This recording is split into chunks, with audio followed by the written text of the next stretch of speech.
You just went to the pet store and bought an $80 bag of premium, highly rated dog food. You pour it into their bowl, set it on the floor, and eagerly wait. Your dog walks up, sniffs it, gives you a look of pure disgust, and walks right back to the living room to lay down. They refuse to eat. You start to panic. Are they sick? Do they hate the flavor? So you go to the fridge, grab a handful of shredded chicken or a slice of cheese, and mix it into the bowl. Suddenly your dog devours it. You sigh with relief, thinking you solved the problem. But what you don't realize is that your dog didn't just eat their dinner. Your dog just successfully trained you. Hi everyone, I'm Dr. Tony Lee, your neighborhood veterinarian. Having a picky eater is one of the most frustrating and expensive problems for pet parents. We end up with 5 different half-empty bags of kibble in our pantry. But today, we are going to fix it. In this video, I'm going to explain the psychology behind the picky eater, how we accidentally cause it, and I'm going to give you my exact vet-approved steps to make your dog obsessed with their own bowl again. Hit that subscribe button and let's get started. Let's start with the hard truth about canine psychology. In 90% of cases, dogs are not born picky eaters. We create them. Dogs are incredibly intelligent, opportunistic scavengers. If they realize that refusing a plain bowl of dry kibble causes you to panic and bring out the premium deli meats, why would they ever eat plain kibble again? They are simply holding out for a better offer. This is a psychological concept called intermittent reinforcement. When you randomly cave in and give them human food when they skip a meal, you are teaching their brain that starving themselves is highly profitable. They think, if I just wait long enough, the steak will eventually appear. It is a battle of wills, and because we love them so much, the human almost always loses the battle. But before we talk about behavioral fixes, we must rule out one critical thing. Before you start using any tough love training methods, you must be absolutely sure that your dog's refusal to eat is behavioral and not medical. There is a massive difference between a dog who has always been picky and a dog who normally eats like a vacuum cleaner but suddenly stops eating today. If a dog with a normally great appetite refuses their food for 24 to 48 hours, they are not being stubborn. They are telling you they are in physical pain. They might have swallowed a toxic household item. They might have severe gastrointestinal inflammation, or they might have an intestinal blockage.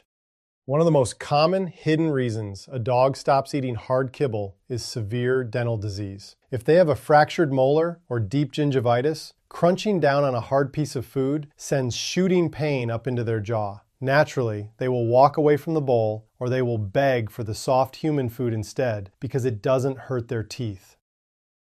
So, rule number 1, if the pickiness is sudden, accompanied by vomiting, lethargy, or diarrhea, take them to your vet immediately for a physical exam and blood work. But if your vet says their teeth are perfect, their blood work is clean, and they are completely healthy, then congratulations, you officially have a behavioral picky eater. Now, let's talk about how to fix it.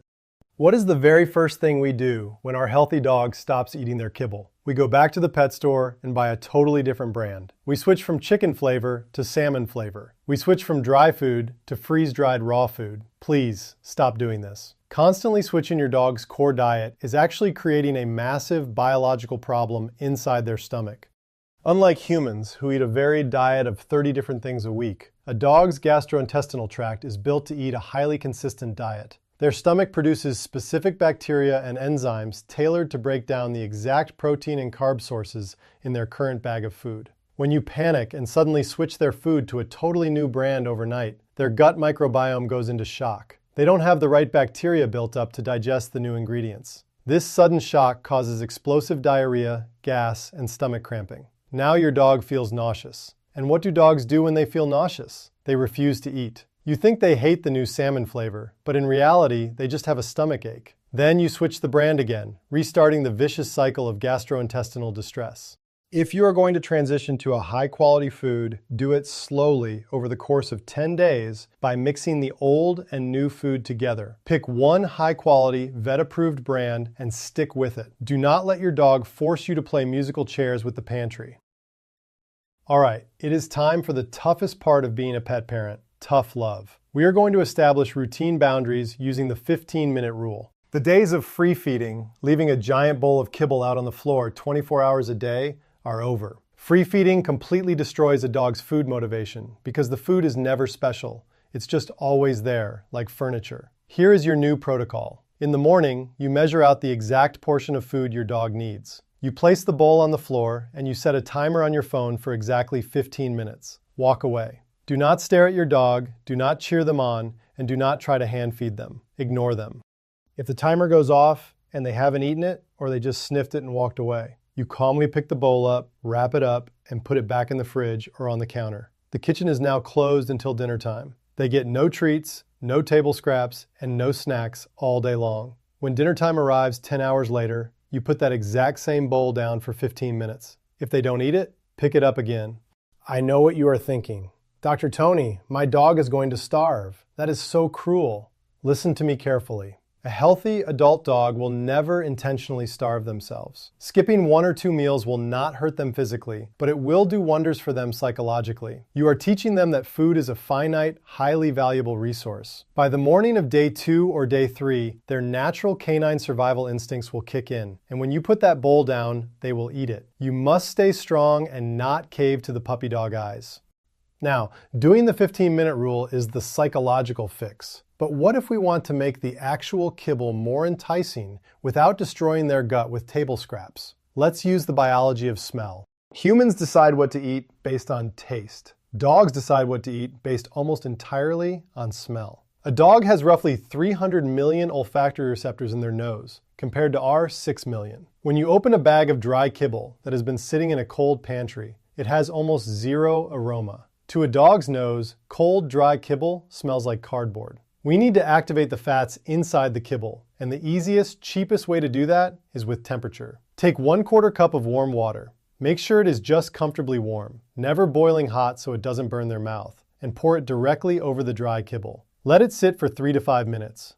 The warmth softens the kibble slightly, making it easier to chew, but more importantly, the heat releases the meaty, fatty aromas trapped inside the pellet, creating a rich, gravy scent that goes straight into your dog's brain and stimulates their appetite. If you want to make it even more enticing, you can use warm, dog-safe bone broth instead of water. But remember our earlier rule, you must read the ingredients. The bone broth must have 0 salt, 0 onions, and 0 garlic. Adding this warm liquid hack, combined with the 15-minute boundary, fixes 80% of all picky eaters.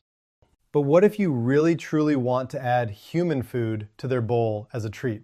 You absolutely can, as long as you follow the 10% rule. High-quality dog food is chemically formulated to have the exact right ratio of calcium to phosphorus and specific proteins to fats. When you throw a giant piece of grilled chicken and a scoop of rice onto their kibble, you completely derail their nutritional balance, which over time leads to bone issues and organ strain. That is why any toppers you add must never exceed 10% of their total daily caloric intake. They should just be a garnish, not the main course. So what are the safest, vet-approved toppers that actually entice a picky dog without causing diarrhea? Number 1 is 100% pure canned pumpkin puree, not pumpkin pie filling. Pure pumpkin is packed with healthy fiber, it tastes incredibly sweet to a dog, and it actually helps firm up their stool. Number 2 is a small spoonful of plain, unsweetened kefir or yogurt, which adds a tart, creamy flavor and boosts their gut probiotics. Number 3 is plain, boiled, unseasoned, shredded chicken breast.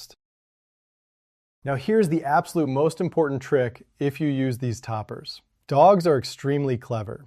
If you just lay a piece of chicken on top of the kibble, the picky eater will simply use their tongue to pick the chicken off the top, eat it, and walk away from the kibble. You must thoroughly mash the pumpkin or shred the chicken to the point of dust and aggressively stir it into the kibble, mixing it with that warm water we talked about. You want to coat every single piece of kibble in that flavor, making it impossible for them to separate the treat from the meal.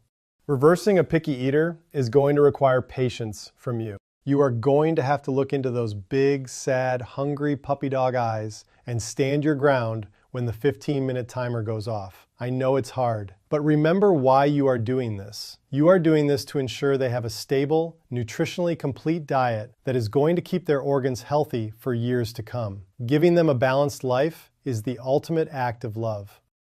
Let's review the game plan. Step 1, confirm with your vet there is no dental or stomach pain. Step 2, stop changing their kibble brands every week to protect their gut. Step 3, set a 15-minute timer, walk away, and pick the bowl up if they don't finish. And step 4, make the meal irresistible by adding a little warm water and a mashed, vet-safe topper like pumpkin. So who is the picky eater in your house? Had they successfully trained you to cook them human food every night? Tell me your story in the comments below. I've seen it all. If this masterclass gave you the confidence to fix your dog's routine, please hit the like button and subscribe to the channel. Share this video with a fellow pet parent who is struggling at dinner time. I'm Dr. Tony Lee. Thank you for making the best choices for your pets, and I'll see you in the next video.